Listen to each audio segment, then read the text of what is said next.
तो क्या चल रहा है? अभी आया, ठीक है। इस वक्त हम नगर पंचायत सरकार में खड़े हुए हैं और देख रहे हैं कि कांग्रेस की काफिला अभी कुछ देर पहले गाड़ियों के साथ आई है और यहाँ के बड़े नेता भी आए हुए हैं और वोटिंग के लिए प्रोसेस चल रहा है, अंदर में गए हुए हैं। जी आइए बात करते हैं, हमारे बीच ग्रामीण उपस्थित है। जी बताएंगे। योगेंद्र सिंह छतरी बोल रहा हूँ। कैसा लग रहा है नगर पंचायत सरगांव में अध्यक्ष पद किसको चुना जाएगा, क्या लगता है आपको? अब यहाँ तो अभी क्या है, कांग्रेस को टिकट दिए हैं कांग्रेस वाले, तो कांग्रेस के ही थोड़ा जोर चल रहा है। वैसे बीजेपी भी अपना प्रत्याशी खड़ा किया, अब देखो क्या होता है।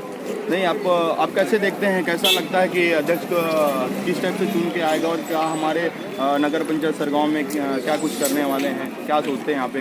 जो भी आएगा अच्छा भी आएगा, वही पार्टी का है, दोनों पार्टी का है। जो भी अध्यक्ष आएगा वो अच्छा ही आएगा और विकास के लिए आएगा। जी आइए, हमारे बीच लोग उपस्थित हैं। ब्लॉक अध्यक्ष नेतराम साहू जी उपस्थित हैं, ब्लॉक अध्यक्ष से बात करते हैं। जी भैया बताएंगे चुनाव को लेकर कैसा गहमी गहमी चल रहा है? फोन कर लेना। तो आज नगर पंचायत सरगांव में जनता का जो विश्वास हमारे छत्तीसगढ़ सरकार पर जो जताया है वो निश्चित ही